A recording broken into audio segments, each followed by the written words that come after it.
Hi friends, this is Miss Medico channel, and today we are going to start a video lecture about bacterial genetics. It's a topic of microbiology.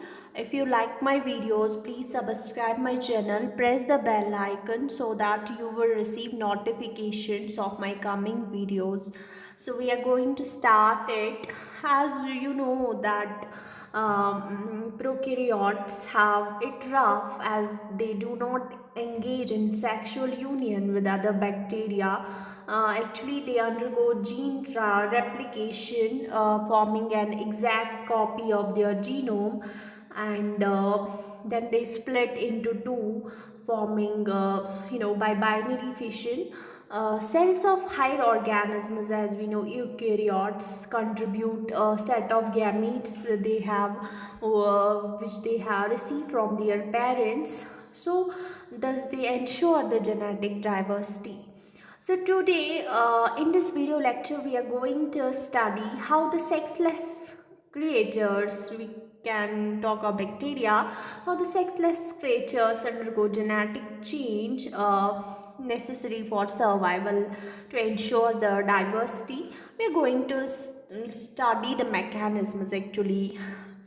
There were various mechanisms, but we are going to start with transformation. So, what is transformation? We are going to start it. Firstly, what is transformation? There is the definition. What is that? Incorporation of naked DNA from extracellular environment. मैं आपको ऐसे समझाऊंगी. आपने देखा ये definition कि incorporate करना naked DNA को जो कि एनवायरनमेंट से मिला है, इसको इनकॉर्पोरेट करना. अगर मैं ये एक बैक्टीरिया बताऊंगी आपको, this transformation can be incorporated in any cell like fungi, animal cell, or we can talk of bacteria here. So this is bacteria. We can see here this bacteria has got its genetic material. Of course, double stranded molecule is there without any nuclear membrane. This is the genetic material of the bacteria with extra material that we call plasmid. So this bacteria जो है, इसके पास अपना genetic material है. अगर ये transform होना चाहिए तो ये जो है सराउंडिंग से नेकेड डीएनए लेगा, तो अपने जीन में इनकॉर्पोरेट करेगा. तब हम इस प्रोसेस को, इस मैकेनिज्म ऑफ सेक्सुअल ट्रांसफॉर्मेशन को बोलेंगे कि इसकी जो है, इसकी जेनेटिक्स चेंज हो गई है. इसी प्रोसेस को हम ट्रांसफॉर्मेशन बोलेंगे.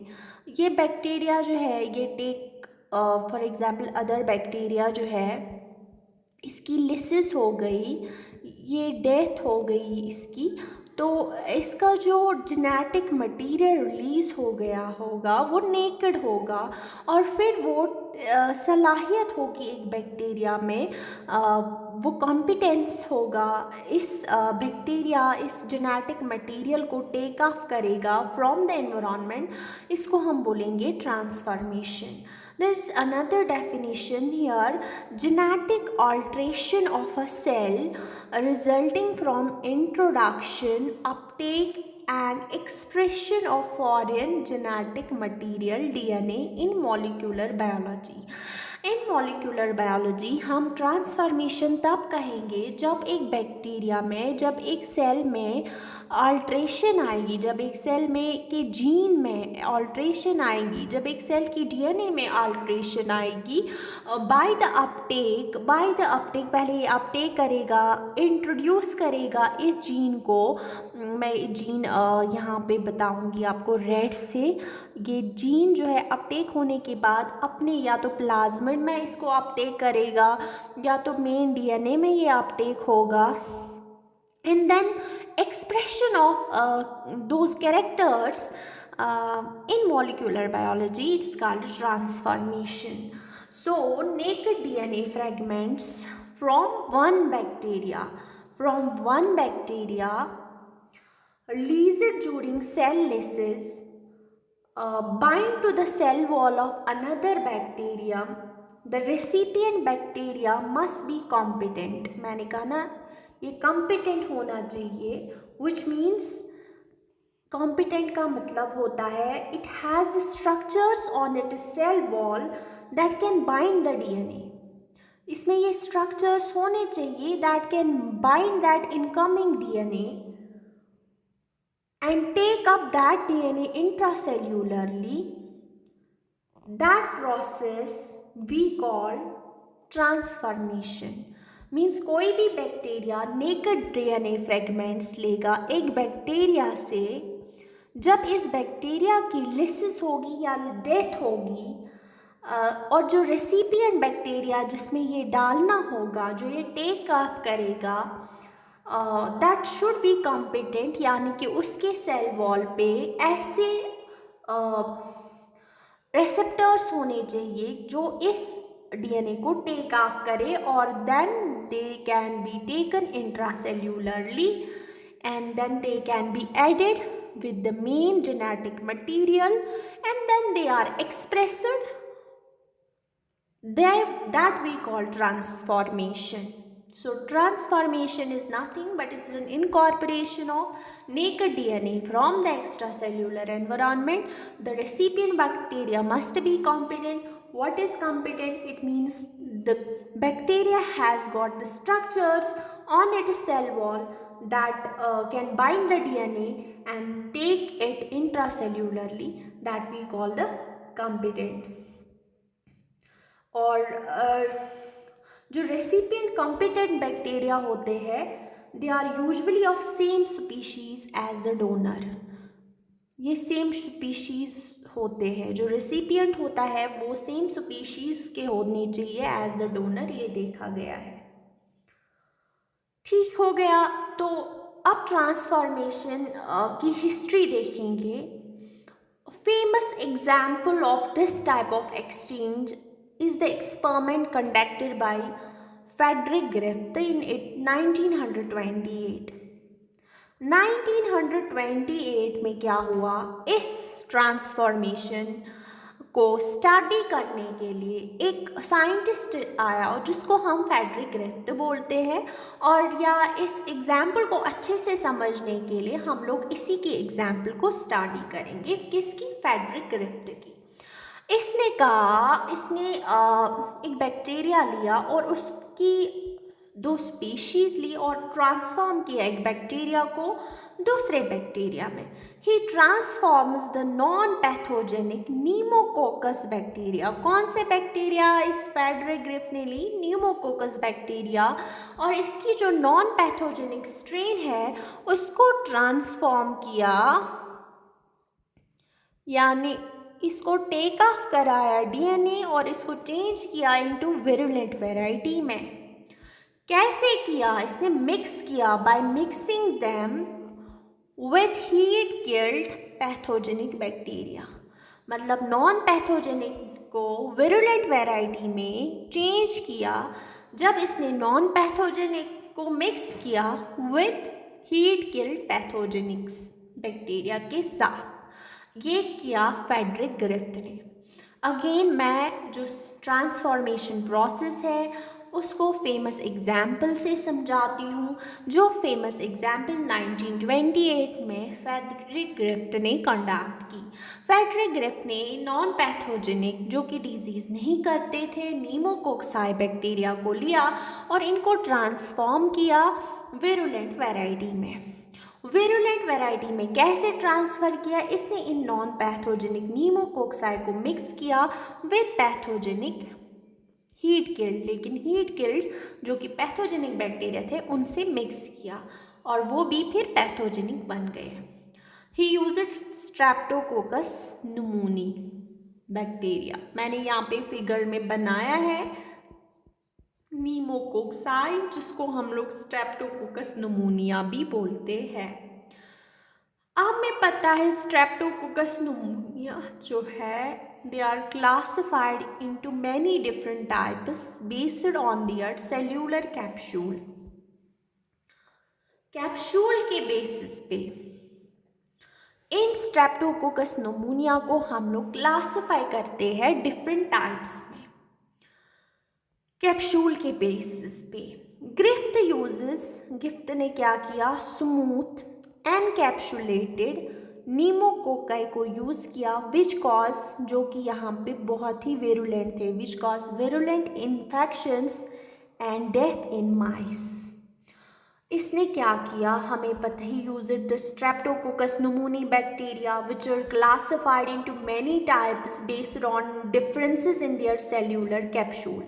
ग्रिफ्ट used the smooth encapsulated pneumococci। Griffith ने जो encapsulated pneumococci है, जो कि बहुत ही खतरनाक थे ये कैप्सूल वाले, इसने यही यूज़ किया और इनको इंजेक्ट किया माइस पे। यहाँ पे माइस बताया गया है और माइस की डेथ हो गई। होती ना डेथ, ये तो बहुत ही वेरुलेंट थे, माइस की क्या हो गई, डेथ। मैं ये प्रिंसिपल बता रही हूँ। ग्रिफ्ट ने क्या किया, उसने स्मूथ नीमोकोकाई लिए, नीमोकोकाई बैक्टीरिया लिए जो कि कैप्सुलेटेड थे, कैप्सुलेटेड थे। मैं यहाँ पे कलर से आपको बताऊंगी, ये कैप्सूल है इनका, ये बहुत ही खतरनाक है, डेंजरस है। They are like hitman, smooth hitman. They kill the mice when injected into mice, the mice gets dead, mice की डेथ हो गई। तो स्मूथ जब लिए इसने, पहले स्ट्रेप्टोकोकस निमोनिया की स्ट्रेन ली और इसने इसमें स्ट्रेन जो है वो कैप्सूल के बेसिस पे कैप्सुलेटेड और नॉन कैप्सुलेटेड बैक्टीरिया लिए। स्मूथ अनकैप्सुलेटेड न्यूमोकोक्साई जो है, और जो कि बहुत ही वायलेंट इन्फेक्शंस करते हैं, जब इसको इंजेक्ट किया माइस में तो माइस की डेथ हो गई। और रफ नॉन कैप्सुलेटेड, और फिर नॉन कैप्सुलेटेड येलो से दिखाएंगे, दे are like push hours, they can't kill a flee, ये कुछ नहीं कर सकते, ये रफ वाले हैं। They are rough as they are showing they are rough but they are not actually rough, they are non capsulated नीमोकोकाई। तो नॉन कैप्सुलेटेड न्यूमोकोकाई जो है, जब इसको इंजेक्ट किया माइस में, ये मैं माइस दिखा रही हूँ यहाँ पे, तो ये माइस की no death, they can't even kill a flea, how can they kill a mice, no mice death. जब माइस को इंजेक्ट किया गया नॉन कैप्सुलेटेड रफ वाला। फिर क्या किया ग्रिफ्ट ने मिक्स किया। ग्रिफ्ट पहले इसने स्मूथ, जो कि वायलेंट हिटमैन थे, Griffith heat killed the smooth, heat की इसने स्मूथ वालों को with who kill mice along with live. फिर मिक्स किया rough non capsulated pushovers के साथ, फिर इंजेक्ट किया इनको माइस में, फिर माइस की डेथ हो गई। क्या किया ग्रिफ्ट ने, हीट किल किया किनको, जो वायलेंट वाले थे, हिटमैन को किल किया जो स्मूथ वाले थे। स्मूथ जो है, अब स्मूथ वाले जो है वो हीट किल्ड लिए इसने, प्लस इनको मिक्स किया रफ वाले, जो कि नहीं करते थे माइस को किल, नॉन कैप्सुलेटेड वाले, ठीक है, with rough non capsulated bacteria. फिर इंजेक्ट किया इन दोनों के मिक्सचर को माइस में, तो इस बार माइस की डेथ हो गई। हीट किल्ड वाले जो है मिक्स किए रफ वालों के साथ। पहले रफ वाले जब अकेले यूज़ किया तो रफ वाले डेथ नहीं कराते थे, लेकिन अब हीट किल के साथ किया तो ये वाले भी चेंज हो गए और इन्होंने माइस की डेथ कराई। ट्रांसफॉर्मिंग प्रिंसिपल को ऐसे स्टडी करेंगे इस फिगर के माध्यम से। देखिए पहले उसने लाइव रफ वाले स्टार वाले लिए, रफ जो स्ट्रेप्टोकोकस नमूनी है, नीमोकोक्साई है, लाइव वाले रफ वाले लिए तो माइस एलाइव हुआ था, इंजेक्ट किया था तो माइस एलाइव रहा। जो गोल वाले थे वहाँ पे लाइव स्मूथ वाले जो बॉडी हिटमैन थे, जो लाइव वाला यूज़ किया था माइस पे तो माइस की डेथ हो गई थी। फिर उसने हीट किल किया वायलेंट वालों को, जो एस वाले थे गोल वाले थे, इनको हीट किल किया, इंजेक्ट किया माइस को तो माइस एलाइव रहा। मतलब हीट से इनका सारा कुछ निकल गया, वायलेंट हीट से इनका सब कुछ छिन गया, तो इनको इंजेक्ट किया माइस में, माइस अलाइव हुआ क्योंकि हीट किल किया ना इनको, अब इनको ताकत नहीं रही। लेकिन जब इसने यही हीट किल्ड एसिट्रेन और रफ वाले जो कि अभी तक कुछ कर ही नहीं पा रहे थे, जब इनको हीट किल्ड एसिट्रेन के साथ मिक्स किया इनने रफ वालों को, तो इंजेक्ट किया माइस में, माइस की डेथ हो गई। ये क्या हो गया कि रफ वाले जो है वो ट्रांसफॉर्म हो गए, क्योंकि हीट किल्ड जो ये वाले हैं ना, इनसे जो है, इनसे हीट किल हुआ तो कैप्सूल लॉस हो गया, इनसे जो नेकेड डीएनए निकला वो टेक ऑफ किया रफ वालों ने, तो रफ वाले कन्वर्ट हो गए एस फॉर्म में और इस तरह से माइस जो है उसकी डेथ हो गई। तो ये है इसका प्रिंसिपल जिसको हम लोग ट्रांसफॉर्मिंग प्रिंसिपल बोलते हैं। ट्रांसफॉर्मेशन में एक्चुअली हुआ क्या, एक फॉर्म जो है रफ वाले कुछ कर नहीं पा रहे थे, लेकिन जब इनको हमने नेकेड डीएनए दिया उन्होंने अपटेक किया तो फिर माइस की डेथ कराई, ये भी विरुलेंट बन गए या पुशअवर्स नहीं रहे, बल्कि इन्होंने जो gene encoding the capsule released from the heat killed bacteria and become incorporated into live rough encapsulated bacteria. Thus the rough bacteria were transformed into virulent encapsulated bacteria. When we cultured out the bacteria from blood, जब माइस की death हो गई तो obviously हमने blood लिया, sample culture किया bacteria को, तो वहाँ पे ब्लड में सिर्फ लाइव एनकैप्सुलेटेड न्यूमोकोक्साई मिले, जबकि हमने रफ वाले यूज़ किए थे और इनके साथ हीट किल्ड स्मूथ वाले थे, सिर्फ लाइव वाले वहाँ पे स्मूथ एनकैप्सुलेटेड न्यूमोकोक्साई निकले। इसका मतलब जो जीन एनकोडिंग द कैप्सूल वो रिलीज हुआ होगा from the heat killed bacteria, जो पहले ही हीट दी थी हमने एस स्ट्रेन को, वो रिलीज हो गया होगा कैप्सूल उनसे, और फिर जो नेकेड डीएनए है that becomes incorporated into living rough bacteria जो नॉन कैप्सुलेटेड थे। Therefore, rough bacteria was thus transformed into virulent encapsulated smooth bacteria. So this is how the sexless creatures transform the genetic material from one form to another form and acquire the characters. For inserting, the different characters, we use the transformation. Actually, the bacteria use the transformation. This method has been extensively used for inserting the recombinant DNA and for mapping genes on chromosomes. ये बहुत ही frequency ये ना recombinant DNA को extensively use किया जाता है ये method, और जीन मैपिंग के लिए जो क्रोमोसोम्स पे होती है उसके लिए ट्रांसफॉर्मेशन यूज़ किया जाता है। अगर आपको वीडियो के रिलेटेड कोई क्वायरी हो तो कमेंट सेक्शन में कमेंट कीजिएगा। So do like and subscribe my channel. Thank you. अगली लेक्चर में हम ट्रांसडक्शन के बारे में स्टडी करेंगे। Thank you so very much.